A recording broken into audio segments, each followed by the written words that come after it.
welcome everybody. Happy COP23 Education Day. And I hope you are having inspiring sessions so far. So my name is Miroslav Polza. I'm from the International Association for the Advancement of Innovative Approaches to Global Challenges. And we are working on creating this multi-stakeholder partnership GloCha. As you can see, our main message is youth power for a better world.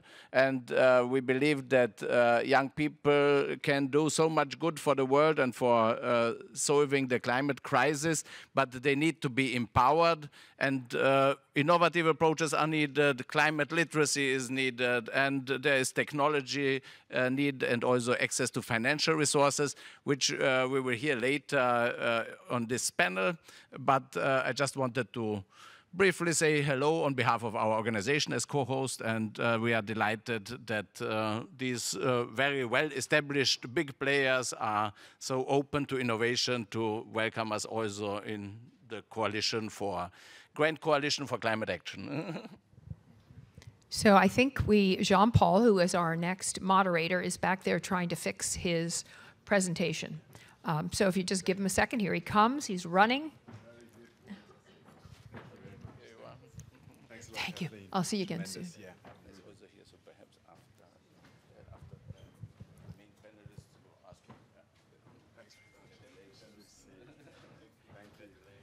Thank you, everybody. I had to follow the message of Miro. He said youth power, so you have to run.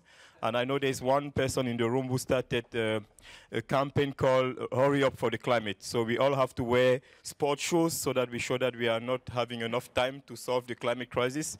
But at the same time, it's always a big fear of a side event moderator or a panelist when you sit in front here and then you see the room being slowly been empty because of some people leaving, and then you ask yourself why could be the reason for that.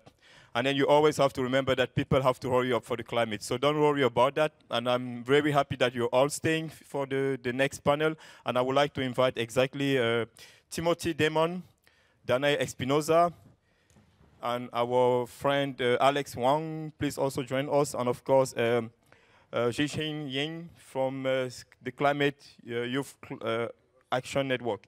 Have a seat, please. As you can see, we try to have a two kind of setting for this side event, which is based first on our wonderful previous contributors and speakers, bringing this input to set the theme and also make sure that we can share all those various initiatives taking place. And now we have a youth panel. And I'm sure we have more young people in the room that would be happy to join us here, but we have to give the floor to those that are sitting here now. And Jut Grana, you are in the room, right? Jut Grana, are you there? Okay, she left. I would like to call Miriam Schönbrunner to join us as well. Please, the seat is there for you. We never like to have empty seats, so please join us. We are talking about climate action. We are talking about the role young people can play, and we are talking about innovative approaches to make sure that climate education actually has an impact. And we have all those various initiatives taking place. And one thing I always remember is that if you don't have people on the ground in the different countries around the world able to connect local communities with all those wonderful initiatives, then you will miss one point, which is exactly how do you make an impact at the local level. But we also talk about, and Caitlin raised it very well, you also have to make sure that what is being done at the local level has an impact or connection with the global policy discussion. And that's the reason why we are here today. This conference is a global conference focusing on policy mechanism to make sure that climate action is actually well-structured and has an impact. But we have young people now with us coming from different organizations and different countries doing both kind of work at the global level but also at the national level. I will not take much more time, and I just know that we have to share concrete example about how can young people create climate action with innovative approaches. And also how can this contribute to this youth power that we want? And also some of the challenges that you have been facing in your organization. How do you overcome them? How do you make sure that this work we are doing, this wonderful climate change education achievement can be sustained, but also that the challenges that we face can be overcome? I will right away start maybe with Timothy Damon, because you are on the screen already. You are the founder of the Global Youth Development Institute. and you are also you are a GloCha angel. That's how we call that's how we call it. GloCha comes from Global Challenges, and you have been very supportive to the work of IAAI over the last years, and now you are here. Please, Tim, as a former focal point of YUNGO, the youth constituency of the UNFCCC, what is your view about linking the global to the local, and also making sure that this action can be moved as far as possible? Well, thank you, Jean-Paul, for the very warm and friendly introduction. Thank you, everyone, for being here. Thank you to Earth Day Network, the Mohammed Foundation, and, of course, IAAI and Miro, hiding down here in the front row. My name, again, Timothy Damon, from the United States, from Ohio specifically, so very much resonating with the previous comments about the educational challenges we're facing in the United States. But in this context, I'd like to really talk about the international challenges and also the work that we're doing. But before getting too much into that, Miro had just mentioned the global challenges efforts that we are making, and that is to mobilize those resources and technological infrastructure and things. And we actually had a very exciting event last year in Marrakesh about this, and we've also made a video recently from the Conference of Youth. So I think we're going to run that video before I continue. Many youth-led initiatives in local communities all over the world showcase that young people are taking collective responsibility to combat climate change and to build a more sustainable future. The great capacity of young people to act as agents of real social change lies in our creativity, energy. However, we, the youth, are lacking the financial, institutional, and technical means to fully unlock our potential as agent of real social change and the resources to shape the global response. We are ready to take climate action, but we need empowering resources. Now we are calling for resources to empower youth for climate action in a systematic and globally coordinated way. We invite all those who have financial and other enabling resources for youth climate action to give us a chance. Give youth a chance!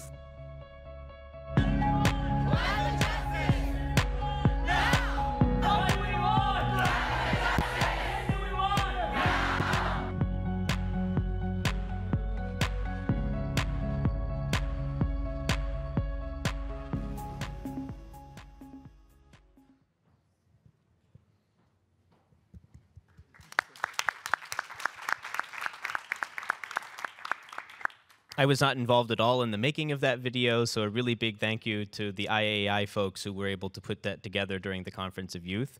And as you can see there, the hashtag #GiveYouthAChance is what we're really using, because the young people really are already fighting, leading, struggling with a lot of initiatives, both at the international space and on the ground, back at home. But they're really lacking a lot of the resources, as we've said, in order to be able to truly unlock the potential that young people have.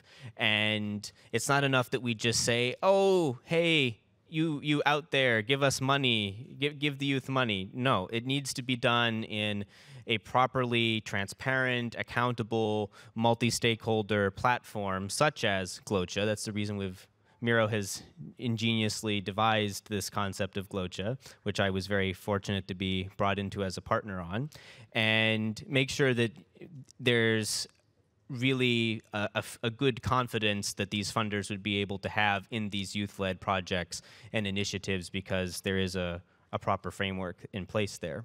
So we're not just demanding. And also there are concrete examples of really amazing projects, and one of these that I'm very proud of from this time, and I need to highlight another colleague here in the audience, Yugatna. Turn around and give a little wave. And I also have another colleague, Sagar, and another colleague, Julius, who are not in the room with us here right now. But, you know, in addition to, or as a result of these financial and other technical challenges facing youth engagement, and again, I want to speak about the international context, if you look around, you will not see that there are very many young people who are able to be here from the most vulnerable countries, from those throughout the global south. And this is a long-standing problem that we have had going back many years in Youngo. And there have been previous attempts to address this by securing financial support to help those young people be able to be here, but it's been very inconsistent because it's relied on different funders and the COP moves around to different countries. So previously Norway had given some funding, but then there was a gap, and then for COP21 in Paris, the French government provided funding, and that enabled us to bring about 20 young people, but then we didn't have funding for last year. But fortunately for this year, thanks to the support of the German Development Ministry and German Environment Ministry, BMZ, BMUB, GIZ, we were able to fund ultimately 30 young people from almost as many global south countries representing all the regions of the world to be able to be here fully funded and supported, and to organize also a capacity building program for them, starting with some online sessions before they arrived, then some in-person sessions, and then giving them a lot of time and attention to mentor and guide them once they were here on the ground. Because, well, who's at their first COP right now? This is your first COP. Wow, that's a lot of hands. Wow. Welcome, yeah. My first COP was very intimidating, and it took the whole 2 weeks to actually get a sense of what's going on, where should I be, what should I be doing, and almost all of our young people of these 30 Global South scholars are here for their first time. And we really wanted to make sure that this wasn't just a token youth engagement of, oh, look, we brought some Global South youth. Oh, look, they were in the family photos that the UNFCCC loves to do after all the events and everything. No, no, no, no, no, no, no, no. That needed to be meaningful youth engagement. And I'm very proud to say that they have been extremely active in the Youngo working groups on specifically this topic of action for climate empowerment, but also mitigation, adaptation, climate finance. And hopefully you would have seen them around somewhere. You can identify them from their badge. And we really hope that that is something that we will be able to continue as we go forward in terms of additional financial support and really build up a strong alumni of these Global South scholars. And then when they go home, they're able to then, and we're actually requiring them also before the end of the year to do an educational event back at home where they share back this amazing experience that they've had, and then they're better connected into the networks and things. So that hopefully goes to a bit of Jean-Paul's question, how do we connect this global international level down to the local level, is you need to actually facilitate that connection, bring people between the two levels, and really in that way showcase either the amazing projects that are happening on the ground, or also allow people to share their stories from being on the front lines of climate change, such as from many of our scholars are from small island developing states, and so they are very much feeling the pressures and why we need 1.5 to stay alive instead of just 2 degrees. So with that, I would just comment a couple of things, where are we going from here? So there's the California Non-State Actors Summit that will be happening next year. That's going to be a very important highlight. There's also the Global Youth Music Competition, which is run several years now by IAAI and is a really creative and energetic way to engage people, especially young people, on these issues, and to bring those winners to various meetings, either COP or the California Summit that are happening. And then next year is also huge because we will have the facilitative, or the now as it's being called, the Talanoa Dialogue, and of course the Global Stocktake. And it's important, I would close sort of with this sense that, on Education Day, we need to recognize that without all of the elements of ACE, the education, training, public awareness, public access to information, how can we expect any more ambition out of countries as they go into these processes next year to be able to raise the ambition of their NDCs and think about the next round of NDCs? They need political will, and that's only going to happen if we get outside of this climate bubble that we're in. And most of my friends on Facebook are in this climate bubble now because I've been doing this this is my 6th COP now. So almost my whole friends list is any more climate people, but we need to get outside of that. And all of us can do that. You don't need to be a teacher or a formal educator. Just talk to your friends who don't know anything about it. Talk to your family. Talk to the person next to you on the bus. I once sat next to a master's student in international business, and he was like, "Oh, climate change. Yeah, is that really a thing?" And by the end of the bus ride, he was like, "Okay, yeah, that's a thing. I didn't think about it. It has impacts for business and future profitability and things." So it's up to all of us to move forward on that and to really create the right ecosystem or political will that the countries need in order to move this forward, so we actually implement the Paris Agreement and just stop talking about it. And with that, I'm very happy to hand back over.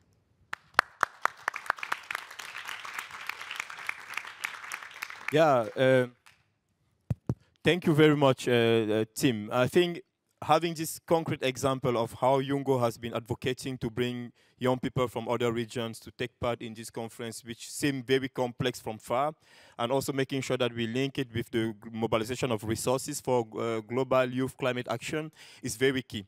And the right way to exactly bring the message in the table of discussion is to bring it through the people who are actually in the need and also affected by the impact of climate change.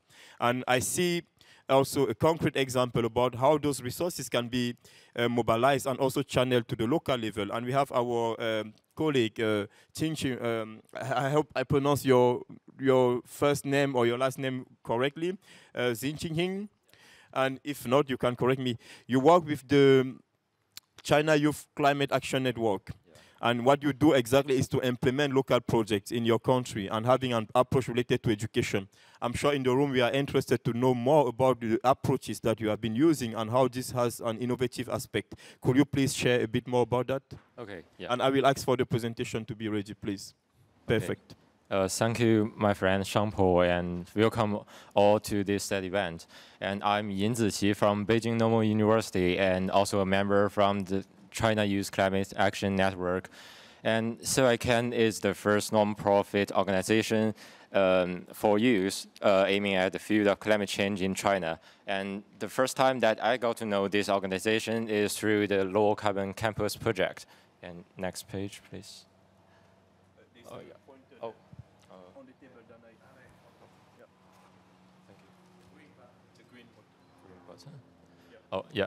And this is the flowchart of the Low Carbon Campus project. And to be brief, it contains two main parts. The first part is for the students to do carbon accounting and write a carbon reduction proposal. And the second part is to do activity to reduce the carbon emission in the campus. And this project is aimed to get the students involved in the energy management in their school and to push forward the building of the low carbon campus, the low carbon campus. And here is an example of an activity that we hold in our campus. It's on last year's Earth Hour. We called it Less Off Party. We cooperated with several other students' organizations, and it started with a guitar solo, a very fantasy one, and then we discussed in English about the topic about the Earth Hour, and then finally we painted with fluorescent pigment together. Yeah. And the second program that I will introduce to you is called Climate Adaptation Youth Intervention Program. Because there are huge differences between the east part and west part of China. On the one hand, the gap lies in the location of the natural resources and the climate conditions. For example, most of the west part of China lies in the arid or semi-arid places, so which has seen a reducing precipitation trend year by year. And the other influential factor is economic development. Most of the provinces in the west part of China are not as developed as their east neighbors. So because of these two main factors, the west part of China is more vulnerable to climate change. And based on that, we recruit groups of young people with different backgrounds to go to this province, like Qinghai and Gansu province. different groups have different focus, like drip irrigation technology or water resources or organic compost, and they go to the villages and do field research and then come out with intervention plans. And through this process, the students get to know what is happening in the other regions of China, not only in the big cities, and they have to figure out effective solutions to solve that.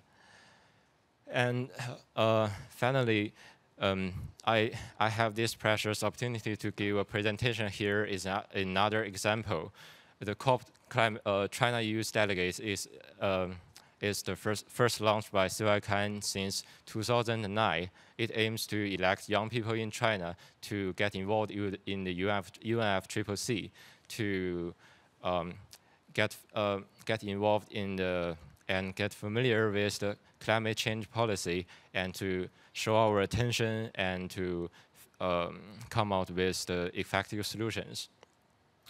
And in summary, the three approaches that I introduced represent three levels on the climate change, education, and youth empowerment: the campus level and regional level and international level. We provide a platform for the young Chinese to think and act in different levels, such to come out with suitable solutions to the current climate change issues and to incubate future youth leadership in China. Thank you all. Thank you to you as well. And I think engaging young people in climate change adaptation is very key, because you have to also develop the knowledge and expertise of young people in different issues related to climate change. And I like the fact that you bring concrete example on board. And talking about those concrete examples, I want now to turn to Danai. Danai, as far as I remember from some discussion we had, you have been also supporting the delegation of Mexico in the negotiation since 2 or 3 years already from now. You could give us more example about how you have done it. But when we go to this interest from young people, the need for engaging them, making this engagement meaningful, I fully agree with Tim. And then we go to concrete projects. And how do you link that with the negotiation? How do you bring this message to a member of your delegation to tell them, please advocate on behalf of young people? Because when we talk about the ACE, the Action for Climate Empowerment, I know there's an ACE dialogue annually, every year, taking place during the SBs. And this is a platform for national focal point for education, participation, climate change, empowerment, and capacity building, to also discuss about how to enhance that approach at the national level.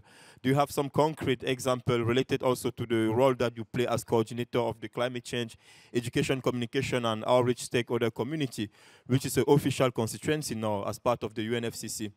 And when I heard Miroslav saying yesterday that you also receive tickets to go to the plenary of the high-level segment, I was very happy to hear this best practice.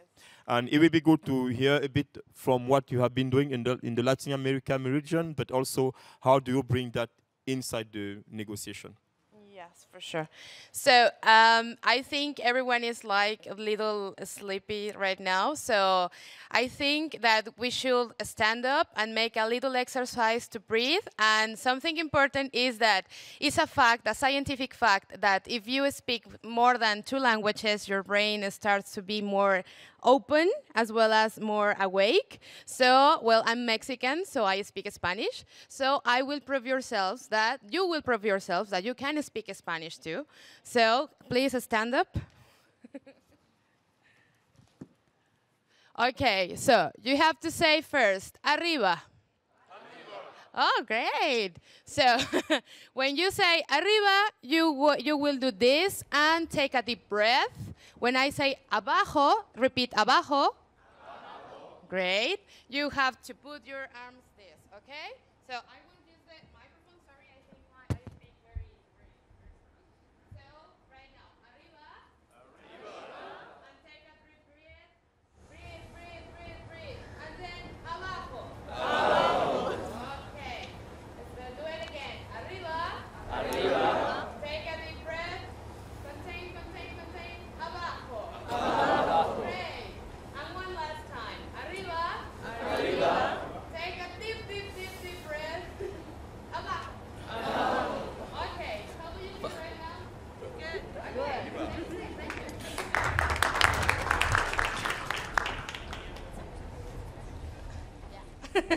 So, about the negotiation process right now, the serious thing. Okay. We could see we have been working well together in Jungo to try to, well, we did it, to engage the youth work into the negotiations. Sometimes it's a little complicated to engage the work of Jungo into the negotiations because most of the time we as youth, we are not party. So the negotiators knows that we were here, and many of us, well, in the case of my country, they know that our organizations are here. But you know, if you have your party badge, obviously you can speak behalf of your country. Obviously, if your party and if your country allow you or get the permission to do it. Fortunately, many of us, one guy from Namibia and one girl from Sudan, and me, by the way, and one girl from Peru, we get the permission to speak behalf of our countries for the first time. That was awesome. Why? Because we put on the table the education process. In fact, sometimes, you know, the convention is full about acronyms. It's full with acronyms all the time. SBI, Substa, and it's your first COP for many of you. So most of the time you get a little crazy, like what is happening here, and what is Substa, what is SBI, what is CMP, what is CMA. So fortunately this year, many of us, or some of us, we could explain the Global South scholarships, by the way. How is the process, what is the process, and how can they be engaged with the process, with the political process. Because we are connected, because we work on civil society, and we are in the same frequency because we are youth, and we can share our projects. But what happens when you come here and your work is not, well, it's not showed into the negotiations. You cannot see your thoughts, or you cannot see your work into the negotiations. So it was a little complicated, but fortunately this year was not. So was the first time that I could see in a negotiation process, in this case, the SBI. Obviously, you can find what is SBI. ITEM 18, you can find in internet what is the ITEM 18. But the ITEM 18 is the ways of enhancing the implementation of education, training, public awareness, public participation, and public access to information, so as to enhance action under the Paris Agreement. Everything was related with education process, because most of us, we work on that. And I could see in the table, like, I don't know, maybe the 30% of the table, we were young people. Yeah, the 30%, even if they are not part of Jungo, because many young faces were there as negotiators. So I could see that even the secretariat was shocked, because, yeah, because was like, what is happening here? A lot of young people here just speaking behalf of their countries. That's awesome. And in this case, it's awesome, because this work that we have been done, it's from 80 countries, something like that, working during the first week. And the people who were allowed to speak behalf of our countries, we can push all the work from 80 countries into the negotiations. We have been lobbying with many countries. Japan was one, Japan, South Africa, Zambia, Cameroon, I think, my country, that is Mexico, some guys from Brazil are very interested. So we have been lobbying with many of the negotiators, and they are very open to work with the youth. In fact, we didn't do the conversation with Japan, so Japan called us, so was awesome. So I think, and I consider that we need to improve the capacity building into the negotiations, youth to youth, because it's necessary. And as we said during COI in one of the A's conversations, if you see that some of us, we have obviously the party badge, and we are working with you, please use us, because we are with you and we are you at the same time. So it's awesome when the parties see that you are organized and you can improve your work there. So that was awesome. For me, I'm very proud, because thanks to the Global South scholarships, this is the first time that I see like 10 Latin American guys, thanks to the Global South scholarships. And well, obviously in my language, that is Spanish, I could help them to understand the process, and was very easy for them to start to work into the negotiations and even to be engaged with their delegations. Because most of the time they were asking me, Danae, how can I send a letter? Or Danae, how can I talk with this guy? Or what do you think about the position of this country? So obviously I have to be very neutral in these conversations. But was awesome because I feel very, very happy because I could share my job and I could share my experience with another young leaders too, because they are young leaders. So for my region, it's very important because our region, it's very difficult right now. A lot of political processes are coming right now. In fact, electoral processes for presidencies or Senate, etc. But they are understanding very well, and they continuing working on. And about the ECOS group, I was happy like you yesterday, like, really, we have passes? Oh, awesome. So I was running, well, just were 2 passes, but fortunately the secretariat they are tracking us as a group about education and communication, so that's good. And ECOS, well, but this is a new community supporting climate action through engagement and informed decision making. That's important, and we are doing the decision making process. And well, right now the ECOS is recognized by the Secretariat of UNFCCC.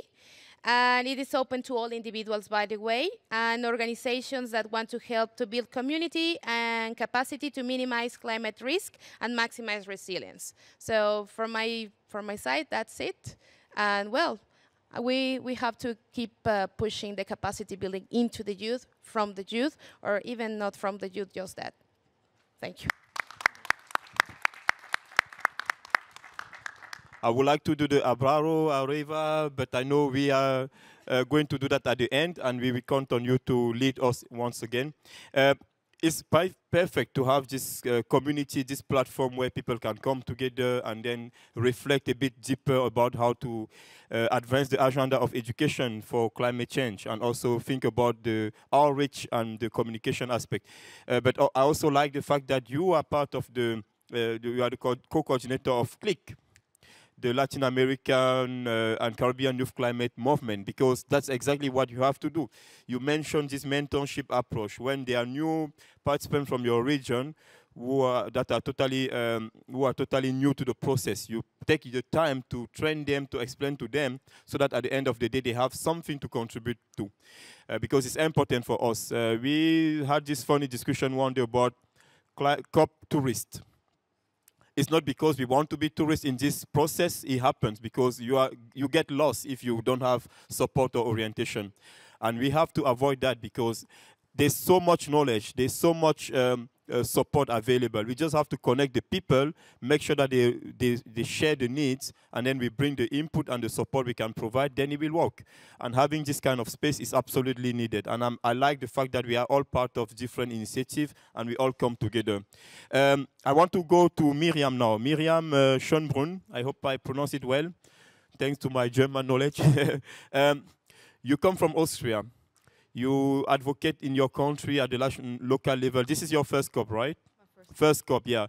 Maybe it would be good if you bring a bit of insight from your perspective in this panel, and also let us know what will be the way forward when you go home. What is the message that you want to take home once we are back, and also how do you want to link it with the topic of our side event? So is it working? Yeah. Okay. So I'm part of a project called, we are like environmental reporters, and we are a group of about 30 people.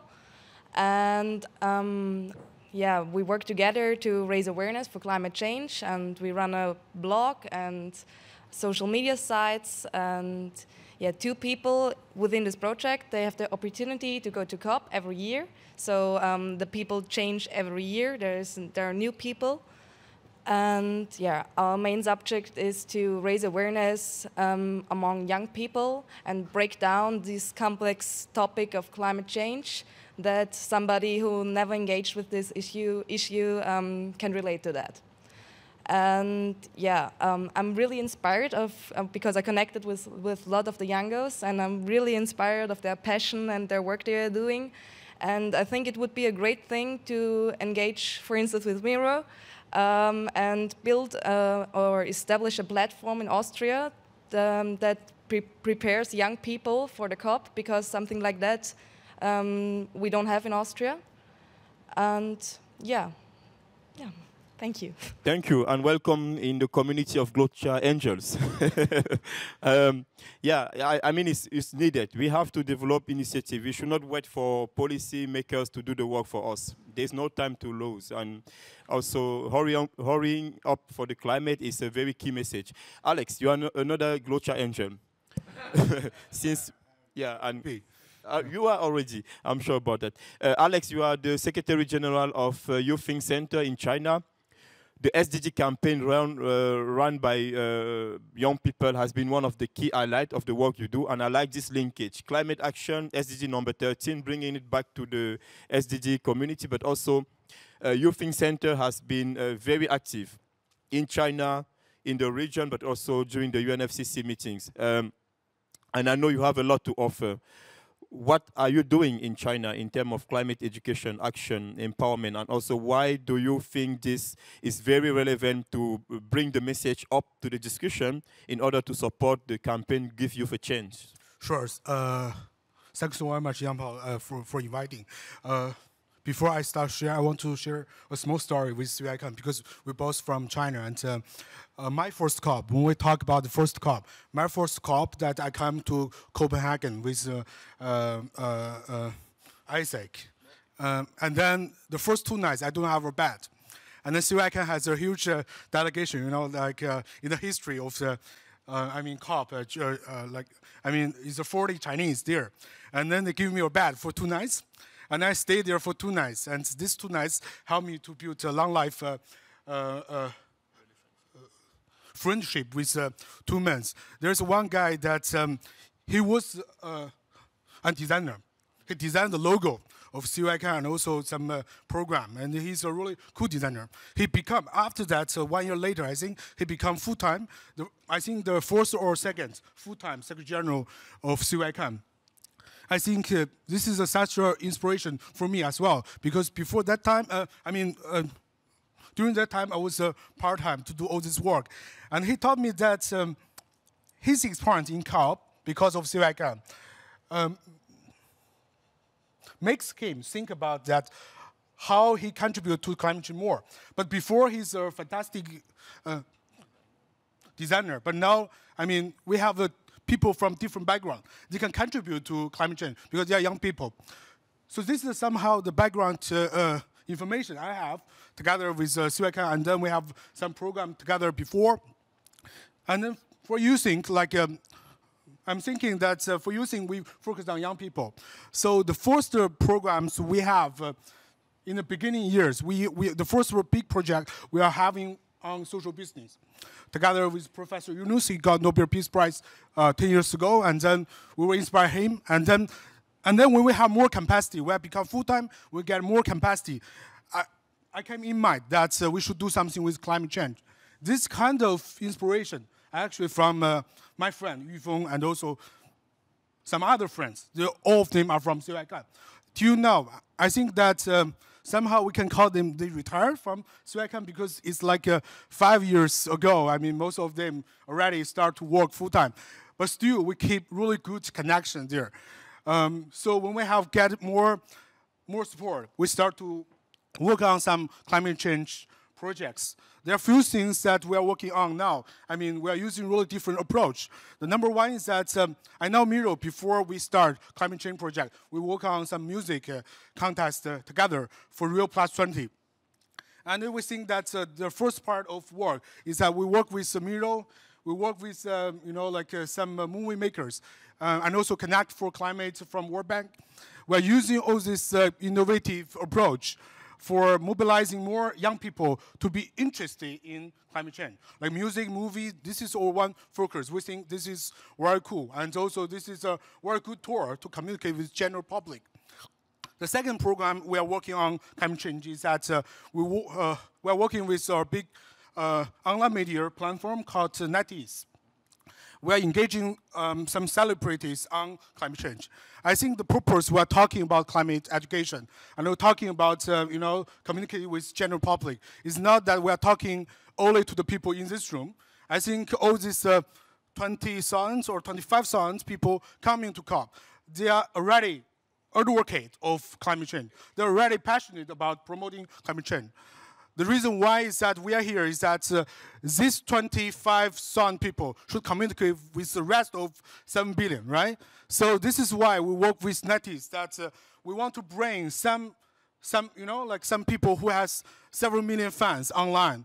They definitely don't understand climate change before. And even they think they're simple and naive before, right? So we bring, in 2015, we bring Jiang Fangzhou together with us. And for this year, we bring Ma Weiwei. Both of them have a few million online. And also, for this time, we bring Weiwei to know about Sustainable Development Goals and climate change. She told me that, like before I come here, I hear about climate change, this word. I know Paris Agreement, this word, because it shows in media, in news every day, right? If you ask them, what's that? They think it's far away from them. But for this time, they think that before I was very, simple and naive on this topic. But this time, I'm inspired. I want to do more through my impact, through social media. And then she proposed that I want to use my social media. We can work together. Like we can communicate with the Chinese general public. We can communicate with young people. Make sure that they think climate change is cool. They want to communicate this with general public in a more interesting way. That young people and general public think this is a topic. It's next to you. It's not far away. Or this is just topic. They are familiar. Or they should understand that what they should do next step. The third thing is that at a professional level, we're working closely with CRP. Which is a famous program launched by A.I. Gore, the former vice president of US. So since last year, in the past 2 years, we come out to useful SDG training. So all this useful training, there's one afternoon we have is about climate change. We think this is one of the third main topic for Sustainable Development Goals. The second thing is that we just, for this year, we just come out 2 professional reports. One is about 12 questions for climate change, which is you can share with the general public about that. The second report we are going to launch during the COP23 is about carbon pricing. We just finished everything, so I think most of the Chinese people will say tomorrow, because we are designing posters, we'll share on social media tomorrow on carbon pricing. So this is some things we did.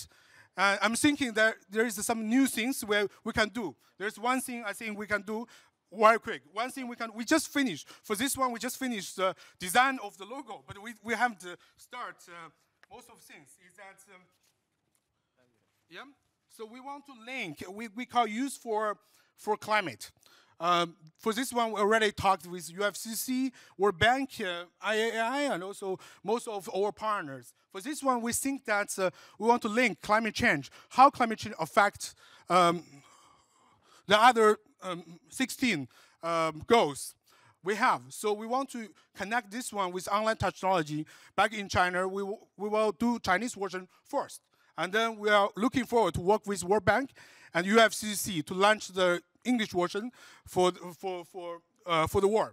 The second thing we want to do is that for this time, we are working with some designers. We are thinking that we want to link climate change, this general communication linked with Chinese traditional art. Like we want to combine this together, like with the climate change, there's a message there. So anyone who got this, they can see the knowledge of climate change. And the money we sell this, we'll donate to some useful SDG fund. So this is the first one I bring from China to COP, and I want to give to Yang Pao, and I have one more copy for Miro, our great partners, so as a gift. And in the future, you can, I hope that everyone can buy online, and then we can combine, climate change is one topic, but in the future, we will combine this traditional Chinese art with SDGs. This is some new ideas here. Yeah? Yep. Thank you very much. And my commitment is to give it to the Prime Minister of Fiji. And I will suggest that, Miro, you give your copy to Patricia Espinosa. Yeah, we have to get the message out. This is very innovative. Thank you very much, Alex. We always love your energy. It's very motivating and powerful. And we are really happy to have you as part of this discussion and community. One thing I really appreciate also in your intervention is about how do we collaborate together. It's very key, very important. We have to work together even if we are in the same country, the same region, even if we are far away from each other. Collaboration is key. And in a world of digitalization, being connected every second, every hour, every minute, collaboration is really possible at all levels, all the time. There's no reason to say we cannot work together. And also because of the battle, we all struggle for the same goals. I know we don't have much time left, or we don't have time left. I sit from the technical part of the room. But I really think that an interaction between those young people, amazing contributors to our panel, will be good if we have some reaction from the room or some contributions, so that we also share our own stories and innovative approaches to climate education with them. Please raise your hand, introduce yourself, and briefly give us your statement, your question, or your comment. Have a gentleman. I guess we have a microphone in the room. We have 1, 2, 3 hands. Do we have a microphone, or the volunteers went for a break? The gentleman first.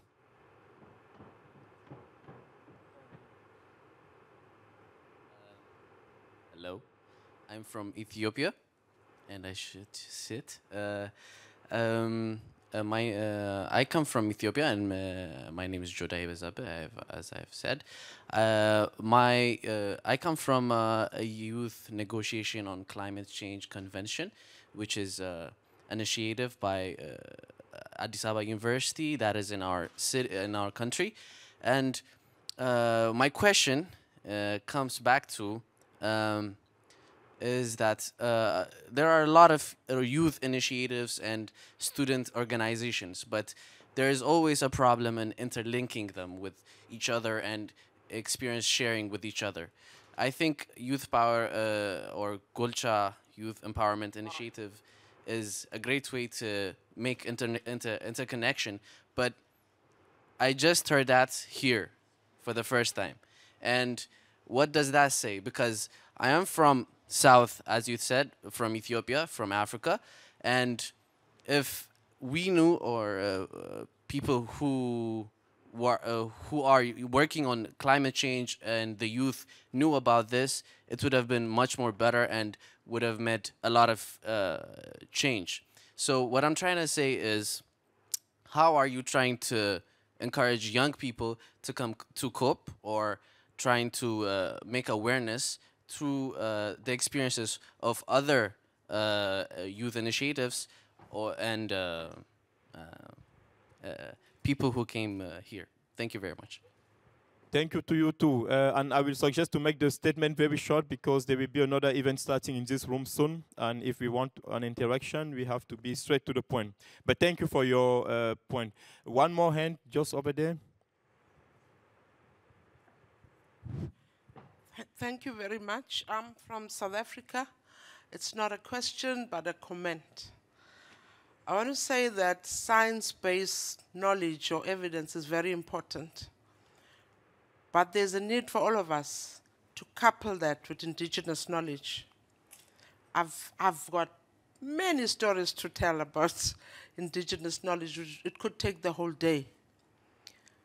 Because indigenous knowledge also holds a key to climate change discourse. So let's not leave it out. I could tell you some of the most funniest stories that, you know, I know most of you are very young and you hardly know what some of us know.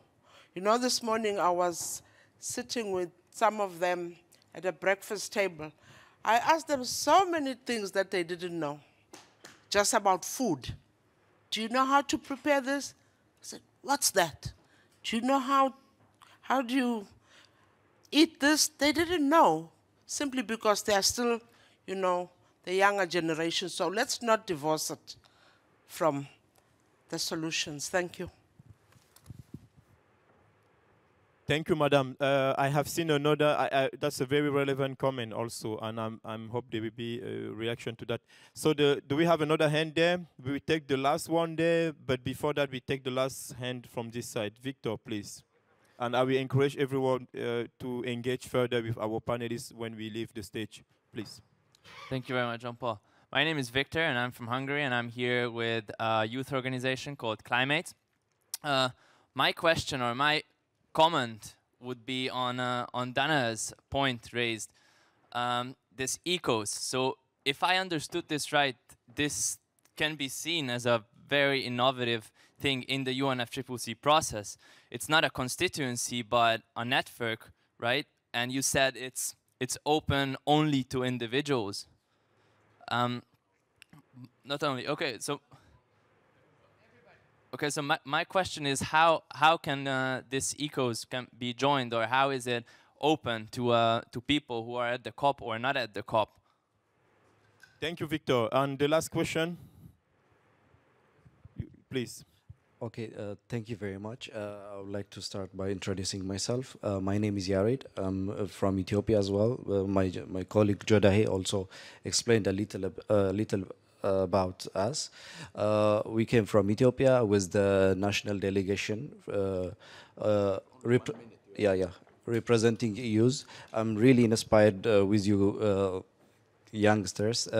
We also do a lot of activities. We have been working as an internship in the Ministry of Environment. We have working on least developed countries programs in the negotiation. Especially we were focused on negotiation, and also since we Africans, especially focusing on Africa, we don't have that much vibrant negotiators in this COP. So we're coming here just to, this is our first COP experience. Then I hope we will work together. Thank you very much. It's really inspired to see this kind of young people. Thank you very much. Thank you, and we are happy to have colleagues from Ethiopia with us. We have 2 minutes to conclude. That's I apologize also to the technical team and for the room. So 2 minutes means we have to divide the time into ourselves. I will give Alex, Chishin, Danai, and Tim 30 seconds each to react to the intervention. You don't have to address all of them, just one of them, and then we engage further as we leave the stage. Please, in 30 seconds. Thank you. So yes, absolutely, indigenous knowledge is essential, and one of the things I think we can do better here is a stronger connection between the indigenous people's constituency and the youth constituency. So let's talk about how to do more of that. And to the colleagues from Ethiopia, I think we definitely should connect right after this, because there's lots of ways that those of us with a lot of experience can be supportive of you and others from your program being able to participate. Boom. In my case, I agree with you. Indigenous knowledge is so powerful. And yeah, I agree with you. So that's it. That's maybe I can answer your question, Victor, because that's the point of our group, to catch all the knowledge as possible into the group, to start to work on education, communication, etc., because it's important. Because most of the time we are separate, you know, Jungo is there, Tungo is there, Ringo is there, the parties are, well, so far. But it's the group, that's the main, the goal of this group, to catch all the knowledge as possible, to keep pushing this topic into the agendas, because we are in a common ground. That's it. Thank you, Danai. To the first question, I agree with you, because I also found that sometimes it's difficult to have a problem to attract people to join us to fight climate change, and this is also one of my goals to come to COP. I want to find out how people in the other regions, in the other countries, how they behave and how they attract people to do this. And the example that Alex shared is a good example to use the media or technology to make the things interesting. And yeah, I think this is a very good example. Thank you. Alex. Yes. Just get back to the question the gentleman raised that I think you don't need to work with everyone. You don't need to please everyone. You don't need to attract everyone. You just work with the people who share the same vision with you. Make sure that different organizations, different people play different roles. As young people, you cannot be more professional than media to attract people. This is very normal. So if you want to approach different sectors, think about that, who is the best person to approach.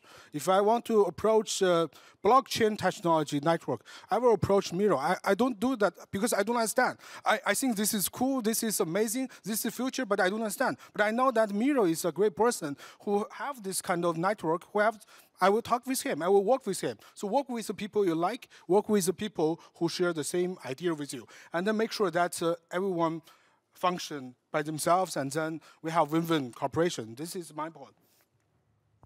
That was fantastic. To all of you, please, and Alex, and Hinshin, and Danae, Timothy, Miriam, and of course to all of you. I know I don't pronounce his name very well. I see some smile in the room. You may say I'm a dreamer, but I'm not the only one. I hope you will join me.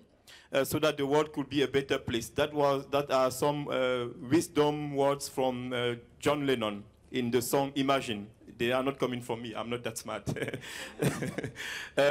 I think if we work together, if we join forces, if we learn from each other, we can make that climate change changing. It's absolutely possible. I like the indigenous approach. I like all the knowledge, how to make ecos work, how to make sure that information sharing is very fantastic, very wonderful. And you have brought all those input. The previous panel has been also very contributing to our discussion. You also have so much to share. We cannot share enough in 1.5 hours. Let's continue the discussion, and I also invite you to the Connect for Climate Youth Award ceremony taking place today at 6 p.m. Close to the Talanoa space, active listening, Talanoa dialogue. It's called the Jumbo Space, just in front of the Morocco Pavilion. And those young people submitted videos for climate change action at the local level, global level, and today they will receive their awards, and you are welcome to join because there will also be a great opportunity for networking and a reception. Thank you to the team. You have been very patient with us. It's normal. Young people, we have to listen to them and give them the time. We appreciate, and have a nice evening, everyone. Thank you.